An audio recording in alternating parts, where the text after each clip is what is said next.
and I dare say this, you're spending nothing less than 60% of your income educating your children. My father did not spend 5% of his income educating me because the Nigerian state had a functional educational system. Even your megats send their children to private schools now.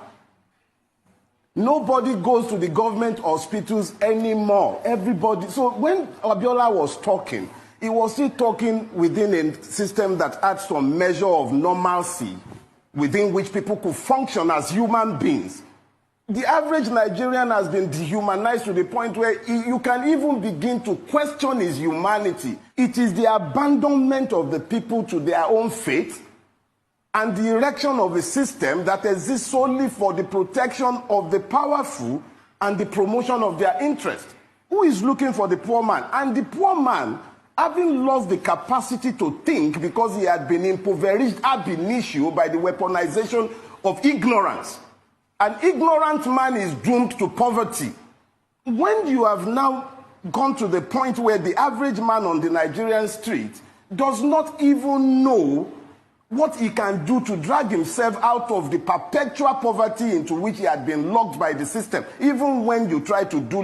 A friend of mine said the other day, he said, almost every avenue for legitimate improvement in Nigeria has been blocked off. It's almost as if you are even being begged to go and become a criminal by the state itself because you'll be punished for your honesty by the Nigerian state. So exactly what are we talking about? Because in the age in which he lived, Nigeria had not become the predatory state that it has become today.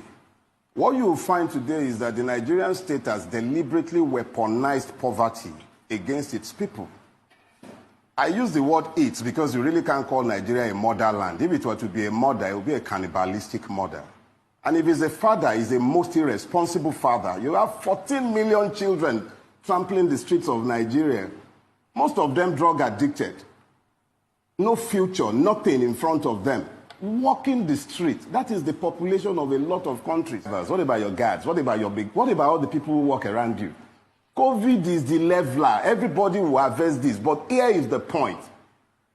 As long as we continue to fool ourselves into thinking that we can somehow appoint wolves to guard the flock and then expect that the wolves will become vegetarians, we deny the evidence of our own eyes. We see these things and yet we deny it. Oshie Omole spoke these words. They're out in the open, it's all over the place, and yet the same man comes out and is preaching to the people that the man he testified was a thief. Anyway, thinking about it though, how can Oshie Omole testify to the character of anybody?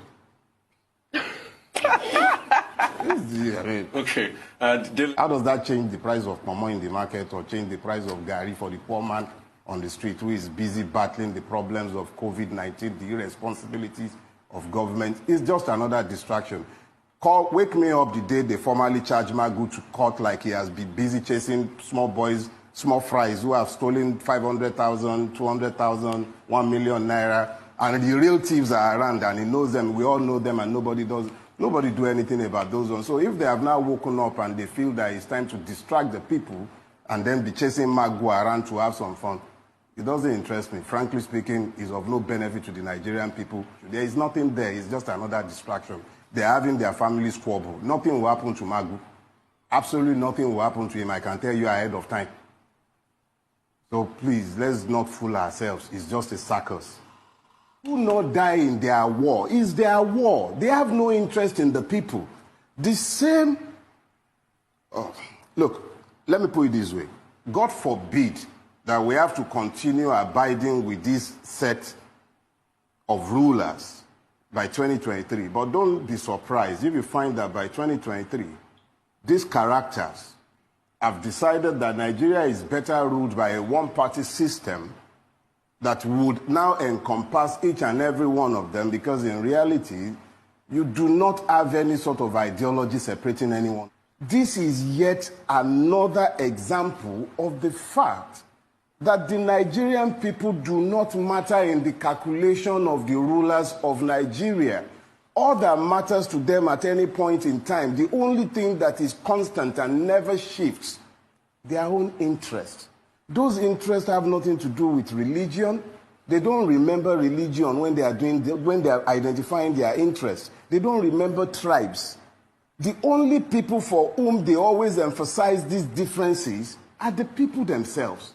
If you see the way the Nigerian state has dehumanized the Nigerian people to the point where life has become discounted, what you then begin to realize is that before that day will come, several implosions, such as the ones that are already happening, would continue to happen. However, some of us had the benefit of living in Nigeria where it was possible to move across the class line because the state was equitable to an extent. We still dealt with that because I grew up in the age when you began the institutionalization of the madness that has turned Nigeria into the madhouse that it has become today. It was in my age. I was a victim of educationally disadvantaged state, quota stupid systems, all those systems and isms, everything that the institutionalization of the injustice that destroyed the fabric of Nigeria happened as I was growing up. So here is the thing.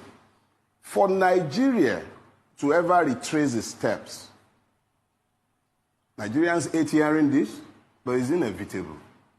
There has to be a complete turnaround. I needed to lay a foundation for what I really have to say. And what I have to say is very simple. Do not die in their war. Choose your own war in which to die. We will all die someday. That is the one thing that is available to each and everybody. Rich, poor, tall, short, it doesn't matter. We would all die. So if I'm going to die, I'm not going to die in their own war. I will pick my own war in which I will die.